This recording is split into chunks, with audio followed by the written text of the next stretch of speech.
이제 일곱째 나팔이 불린 후에 요한은 이 일곱째 나팔 재앙에 대한 이야기를 하기 전에 새로운 이야기를 합니다. 이 12장과 13장은 이 12장과 13장에서 요한은 하나님과 사탄, 선과 악, 교회와 사탄 간에 벌어지는 이 갈등의 근원으로 이 전체 이야기의 배경을 제공합니다. 그러니까 이 모든 일들이 벌어진 이 모든 이 인류 역사에 일어난 모든 인류의 타락, 또 예수 그리스도로 말미암은 구원, 교회가 세워지고 또 교회가 끊임없이 교회를 통해서 일어나는 영적인 전쟁, 이 모든 것의 배경을 지금 이야기하고 있는 거예요.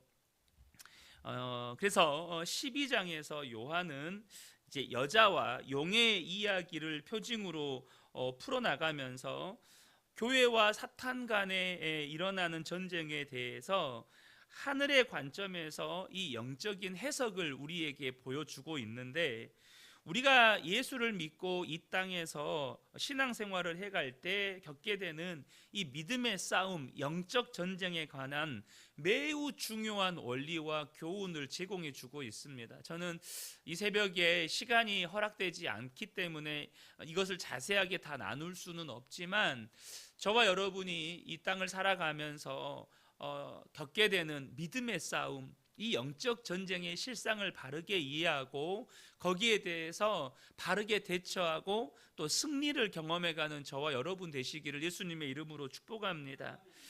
본문에서 교회는 해를 옷 입은 여자라고 이렇게 묘사가 되는데요, 그 여자의 발 아래에는 달이 있고 12별의 관을 썼다는 거예요. 1절에 바로 나오죠. 하늘에 큰 이적이 보이니 해를 옷 입은 한 여자가 있는데 그 발 아래에는 달이 있고 그 머리에는 12별의 관을 썼더라. 참 이게 잘 이해할 수 없는, 그러나 여기서 우리가 분명하게 발견할 수 있는 건 뭐냐면, 이 여자가 머리에 12별의 관을 썼고 또 그 발 아래에 달이 있다라고 하는 것은 뭘 의미하냐면, 이 교회가 하나님 보시기에 그렇게 사랑스럽고 아름답고 영광스럽다는 뜻입니다. 그만큼 하나님은 교회를 귀하게 여기신다는 거예요. 왜요? 예수 그리스도의 핏값으로 사신 교회이기 때문에 그렇죠. 그런데 이 여자는 이 중의적인 의미를 가지고 있는데, 또 이 여자의 해산이 나와요. 여자가 아이를 해산하기 위해 산고의 고통을 겪는데 무시무시한 용모를 한 이 용이 살기를 드러내면서 아이를 삼키려고 합니다. 왜냐하면 이 아이는 장차 철장을 들고 만국을 다스릴 존재이기 때문에 그래요. 바로 메시아를 또 상징하기 때문에 그렇습니다. 그래서 이 아이를 삼키려고 하는데 이 모습은 마치 예수님께서 태어나던 때를 연상시킵니다. 동방 박사들에 의해서 헤롯 대왕이 유대인의 왕이 태어났다는 소식을 듣게 돼요. 그래서 헤롯 대왕이 어떻게 합니까? 동방 박사들을 속이고 이 예수님을 찾아서 죽이려고 하잖아요. 근데 천사가 이 소식을 알려주고 예수님은 부모님과 함께 애굽으로 피신을 하게 되고, 예수님을 찾지 못하자 헤롯 대왕은 그때로부터 만 2세 미만의 모든 남자아이를 다 죽이라고 명령을 내리지 않습니까? 이에 하나님께서는 어떻게 합니까? 본문에 보면 여자를 광야로 이끌어서 보호를 하세요. 6절을 보겠습니다. 그 여자가 광야로 도망하며 거기서 1260일 동안 그를 양육하기 위하여 하나님께서 예비하신 곳이 있더라, 이렇게 이야기합니다. 앞서 말씀드렸던 것처럼 여자는 교회를 상징적으로 나타낸다고 말씀을 드렸어요. 그리고 이 용이라는 존재는 뒤에 보면 옛 뱀 혹은 마귀라고도 하고 사탄이라고도 한다라고 오늘 본문 9절에 나와 있죠. 그러니까 이 사탄은 끊임없이 교회를 박해하려고 하는 존재라는 거예요. 그런데 이때 여자가 어떻게 했습니까? 광야로 도망해서 하나님께서 이 교회를 양육하기 위해 예비하신 곳으로 피신했다는 거예요. 자, 우리는 일반적으로 광야 하면 고난과 시련의 장소라고 생각을 하고, 그렇기 때문에 광야를 싫어합니다.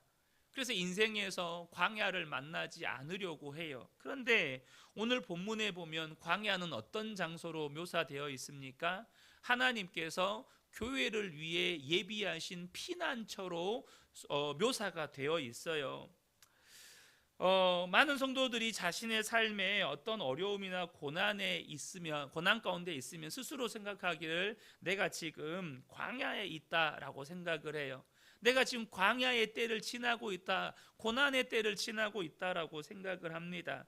분명 여러분, 광야는 고난과 시련의 장소, 고난과 시련의 때인 것은 분명합니다. 그런데요, 이 광야를 저와 여러분이 절대 그렇게만 보시면 안 된다는 겁니다. 광야를 고난과 시련의 장소로만 보고, 광야는 고통스러운 곳, 광야는 너무 힘들다, 고통스럽다, 죽겠다, 이렇게만 보시면 광야의 때를 잘못 보냈을 뿐만 아니라 그와 같은 광야를 또다시 겪게 된다는 거예요. 그러면 여러분, 광야는 어떤 곳이라고 본문에서 이야기합니까? 교회와 성도의 피난처라는 거예요. 하나님께서 우리를 위해서 예비하신 하나님의 보호의 장소이고 우리의 피난처이고, 중요한 것은 양육받기 위해서 하나님이 예비하신 곳이라는 거예요. 우리를 훈련시키고 양육시키기 위해서 하나님이 특별히 예비한 곳이, 예비한 장소가 이 광야라는 곳이라는 것입니다. 여러분, 저와 여러분이 지금 광야의 때를 만나셨나요? 혹은 지금 광야의 시간을 지내고 계십니까? 그것이 너무나 고통스럽고 너무나도 힘들지요. 물론 그렇습니다. 그런데 여러분, 이스라엘 백성들이 이 광야의 시간을 보낼 때 어떻게 보냈습니까? 하나님께서 구름 기둥과 불 기둥으로 24시간 함께 하시면서 그들을 지켜주셨고 보호해 주셨고 인도해 주셨던 장소가 바로 광야였습니다. 그들의 먹을 것을 먹여주셨고, 40년 동안 그들의 신발과 옷이 헤어지지 않았던, 여러분, 40년 동안 신발 한 짝으로 버티는 거예요. 40년 동안 옷 한 벌로 버티는 겁니다. 근데 옷과 신발이 헤어지지가 않아요. 하나님께서 그들의 먹고 입고 잘 모든 것을 해결해 주셨던 곳이 광야였다는 것입니다. 그러므로 저와 여러분이 고난의 때를 만나잖아요.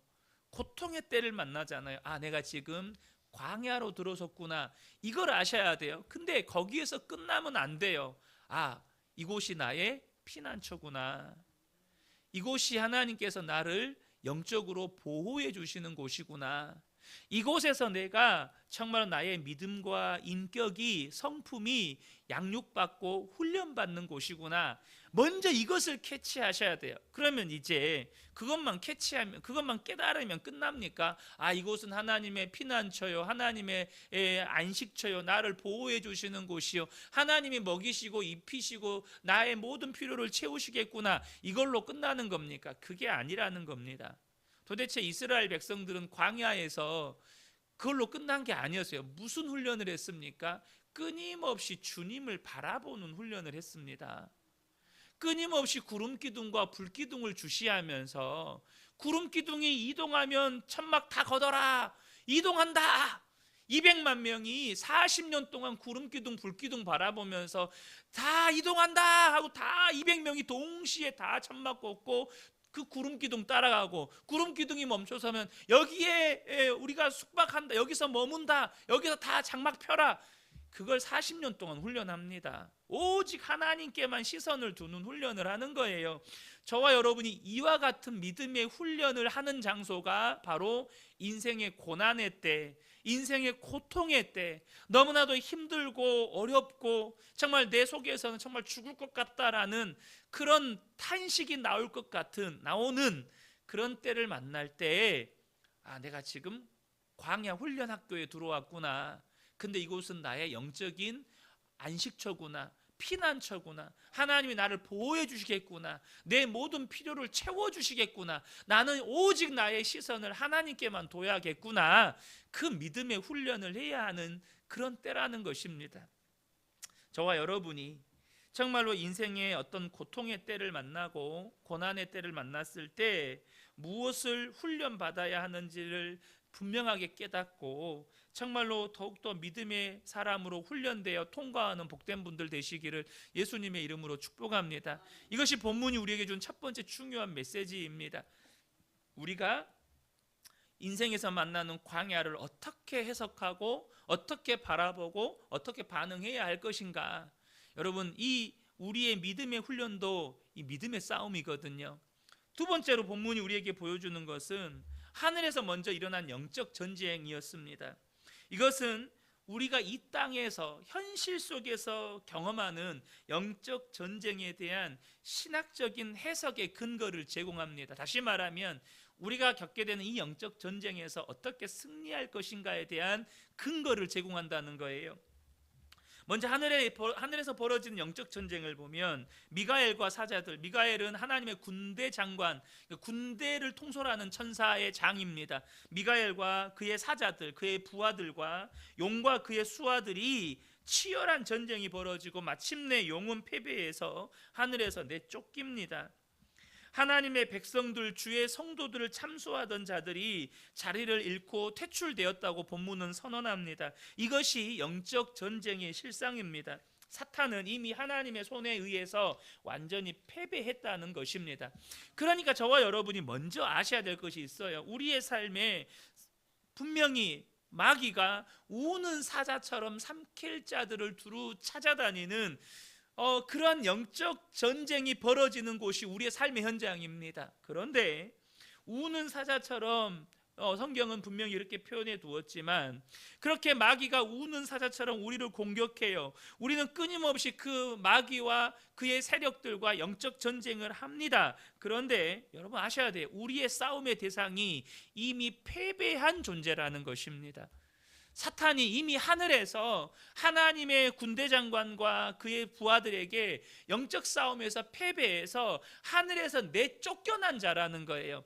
그러니까 우리의 삶에서 일어나는 이 싸움은 패잔병들과 하는 싸움이라는 거예요.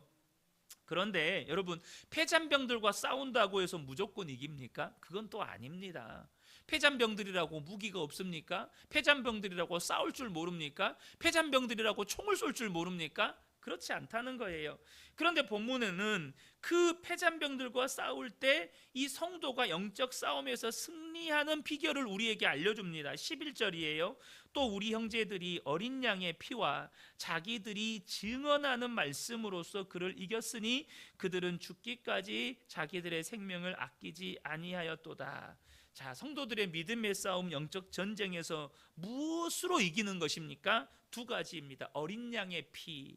다시 말하면 내가 정말로 예수 그리스도의 피로 말미암아 죄사함 곧 구속의 은혜를 받은 자인가 하는 것입니다. 내가 정말로 이 영적 전쟁에서 싸울 수 있는 자격이 있는 자인가예요. 여러분 당장 군대 그 전쟁에 민간인 보냅니까? 절대 안 보냅니다. 군사로 훈련시켜서 총을 쏴보고 군사훈련을 받은 군인들을 전쟁에 내보내는 거예요. 아무리 6.25 전쟁 때 학도병들까지 이렇게 동원했지만 그들에게 그냥 바로 전쟁에 투여합니까? 며칠이라도 총 쏘는 훈련과 전쟁 훈련을 시킨 다음에 보내는 겁니다. 마찬가지로 여러분, 저와 여러분이 이 영적 전쟁에서 승리하려면 나는 어린 양의 피로 죄사함 곧 구속의 은혜를 받은 자인가, 이것이 분명한 사람이어야 한다는 것입니다. 그러면 저와 여러분이 나는 예수 그리스도로 말미암아 죄사함을 받은 하나님의 자녀다, 하나님의 영적인 군사다, 이거 분명히 하셔야 된다는 거예요. 마귀가 뭘 하나님 앞에서 우리를 참소합니까? 우리는 죄인이라는 거예요. 우리가 죄인이라는 것을 참소합니다. 끊임없이 우리가 죄인이라는 것을 우리 속에도 네가 그런 죄 지었잖아, 네가 무슨 싸울 자격이 있어, 네가 무슨 구원받은 백성이야. 이것이 해결이 안 되면 우리는 영적 전쟁에서 날마다 패배할 수밖에 없는 거예요. 여러분 기억하십시오. 저와 여러분은 예수 그리스도의 피로 모든 죄가 사함받은 하나님의 자녀라는 거예요. 이 부분에 대해서 제가 이 복음에 대한 설명을 늘 말씀드리는 거니까 더 이상 말씀을 드리지는 않겠습니다. 우리는 어린 양의 피로 죄 사함을 받은, 이미 옷이 깨끗하게 씻겨진 흰 옷 입은 자들이라는 거예요. 두 번째는 뭐냐면 자기들이 증언하는 말씀으로 승리한다는 거예요. 저와 여러분 안에 말씀이 있냐는 거예요. 그냥 말씀이 아니에요. 머리로 아는 말씀이 절대 아닙니다. 자기들의 입으로 증언하는 말씀, 내 입으로 정말로 믿음으로 선포하는 말씀, 머릿속으로 알아서 그냥 지식적으로 교리적으로 아는 말씀이 아니라 내가 정말 생명처럼 붙들어서 내 입으로 선포하는 말씀이냐, 이거예요. 그래서 오늘 본문에도 뭐냐면 그들은 죽기까지 자기들의 생명을 아끼지 아니하였도다. 누가 도대체 여러분 승리하는 이 영적 싸움에서 승리합니까? 어린 양의 피로 그 모든 죄가 씻어지고 그 입에는 하나님의 말씀, 증언하는 하나님의 말씀이 있어서 그 말씀을 죽기까지 붙들어서 생명을 아끼지 않고 싸우는 사람들, 끝까지 마귀와 싸우는 것을 포기하지 않고 죄의 유혹과 싸우고 끊임없이 내 삶에서 벌어지는 이 믿음의 싸움을 죽기까지 싸우는 이 믿음의 싸움을 해가는 사람들이 승리한다는 거예요. 사랑하는 성도 여러분, 그러므로 저와 여러분이 이 믿음의 싸움에서 승리하시기를 축복합니다. 우리는 어린 양의 피로 모든 죄가 사함받았고, 그래서 우리는 이미 어린 양의 피로 옷이 씻겨져서 깨끗하게 된 자들이에요. 또 하나 중요한 것은 우리 입에 하나님 증언하는 말씀이 있어야 된다는 거예요. 그러려면 어떻게 해야 돼요? 날마다 하나님 말씀 읽고 묵상하고 순종하고 그 말씀이 내 입에서 증언이 돼야 된다는 거예요. 살아낸 말씀, 삶이 된 말씀, 내 안에 생명이 되고 능력이 되고 권세가 된 말씀이 내 입에 있어야 된다는 거예요. 그러므로 우리 근혜교회 모든 성도님들이 이 땅에서 일어나는 영적 싸움에서 날마다 승리하시는 복된 분들 되시기를 예수님의 이름으로 축복합니다. 아멘.